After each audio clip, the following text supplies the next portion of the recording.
I don't think anything is more anti-American than shipping people on a bus, 45-hour trip, without any of the basic needs that they have of direction or coordination. It was just Texas and Arizona that bore the brunt of all of the chaos and all the problems that come with it. Now the rest of America is understanding exactly what is going on. Joining me now, Maria Hinojosa, president and founder of Futuro Media and author of Once I Was You, a memoir of love and hate in a torn America, and Dr. Christina Greer, associate professor of political science at Fordham University and author of Black Ethnics, Race, Immigration, and the Pursuit of the American Dream. I'm just going to start with you. This story disgusts me. Like, it literally angers me. So, Maria, I have to ask you, have you spoken to any of these migrants who have been bused? What are they saying? What have they been telling you about their experience of being transferred from the border where they were legally seeking asylum and being dumped off in major cities? Okay, before I do that, and I know that my friend and you historians, I'm not, right? But I did happen to live through a moment in history, which is when the sanctuary movement was created in the United States, or the modern version, right? It was created by Reverend John Fife in Arizona and another cowboy, rebel philosopher. The whole idea behind sanctuary, because you used that, Jason, as we were talking, is that it was created so that the United States would not repeat the mistakes, what they did during the Holocaust, when they turned away Jewish refugees, who at that point, the mainstream media criticized as dirty and scary and communists, and this country turned them away.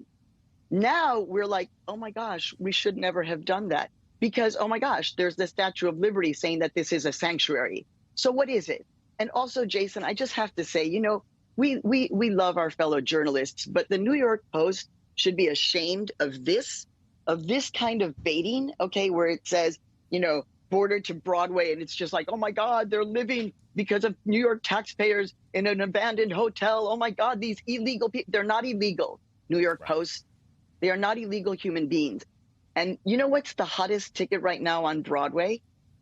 Okay, because actually immigrants and refugees like me, and an immigrant, a Mexican, we love Broadway. What's the hottest ticket? The Kite Runner, written by an Afghani refugee.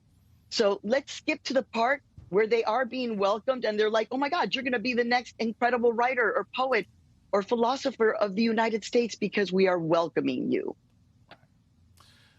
Dr. Greer, this started as a political stunt by governors in Arizona and governors of Texas, but it's costing taxpayers in Arizona and Texas millions of dollars, right? Like, they're not putting these migrants on a megabus, right? They're spending thousands and thousands of dollars to send them here. You know, one, do you think that's going to actually have any consequences for them back in their home states? And two, how sustainable a plan is this when you're dropping $1,400 per rider to bring people from Texas, different parts of Texas, to New York City?